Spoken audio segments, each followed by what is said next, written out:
दूसरी दफा चुनावी सभा हो रही है, तीसरी भी चुनावी सभा होगी। अकेली चुनावी सभा ही नहीं होगी, तीसरी दफा सरकार भी बनेगी, तीसरी दफा मोदी जी प्रधानमंत्री भी बनेंगे। और ये बात मैं इसलिए कह रहा हूं कि कल जिस तरह से पटियाला में रैली हुई और जैसा सिर्फ आप नंबर ना देखिए, जिस किस्म का जोश और उमंग थी लोगों में, उससे लगता है कि ये जो 400 पार की बात है, ये कोई एक नारा मात्र नहीं है, ये आवाज़े खलक है जो कि हकीकत में बदलेगी। आपने 400 पार कहा, मान साहब 13 सुनने कह रहे हैं। अगर पंजाब के नेताओं की आप सुनेंगे तो मेरे को लगता है ये 40 को पार करवा देंगे। वो 13 की तीनों पार्टीज 13 क्लेम कर रही हैं। एक आधा अगर चंडीगढ़ बीच में जोड़ लेंगे तो मुझे लगता है चंडीगढ़ से पार हो जाएंगे, 42 सीटें बना के छोड़ेंगे। ये थिएटर आर्टिस्ट रहे, कॉमेडियन रहे, तो लोग उसी भावना से एक मजाक समझ के उनकी बात सुन लेते हैं, ताली बजा देते हैं। और वैसे भी क्योंकि भगवंत मान जी ने एडमिनिस्ट्रेशन को मजाक बना रखा है, जिसके चलते हुए पंजाब आज बहुत ही खतरनाक मोड़ पे खड़ा है। एक ऐसा मुकाम आ गया पंजाब के इतिहास के अंदर फिर से, जिसकी आप कल्पना नहीं कर सकते। जिस काले दौर को खत्म करने के लिए पंजाब ने 25,000 अपने निर्दोष जानें गंवाई, आज भगवंत मान की सरकार वहां जाके सुप्रीम कोर्ट में एफिडेविट फाइल कर रही है कि पंजाब में आतंकवाद फिर से सिर उभार रहा है।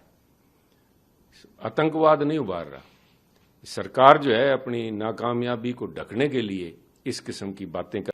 दूसरी दफा चुनावी सभा हो रही है, तीसरी भी चुनावी सभा होगी।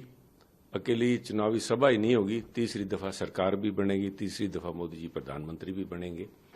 और ये बात मैं इसलिए कह रहा हूं कि कल जिस तरह से पटियाला में रैली हुई और जैसा सिर्फ आप नंबर ना देखिए, जिस किस्म का जोश और उमंग थी लोगों में, उससे लगता है कि ये जो 400 पार की बात है, ये कोई एक नारा मात्र नहीं है, ये आवाज़े खलक है जो कि हकीकत में बदलेगी।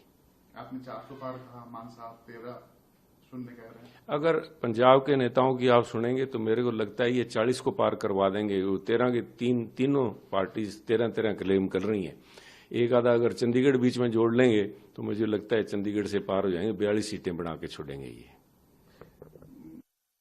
थिएटर आर्टिस्ट रहे, कॉमेडियन रहे, तो लोग उसी भावना से एक मजाक समझ के उनकी बात सुन लेते हैं, ताली बजा देते हैं।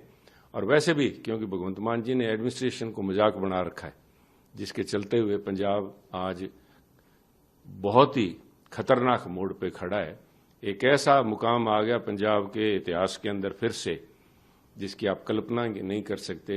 जिस काले दौर को खत्म करने के लिए पंजाब ने 25,000 अपने निर्दोष जानें गंवाई, आज भगवंत मान की सरकार वहां जाके सुप्रीम कोर्ट में एफिडेविट फाइल कर रही है कि पंजाब में आतंकवाद फिर से सिर उभार रहा है।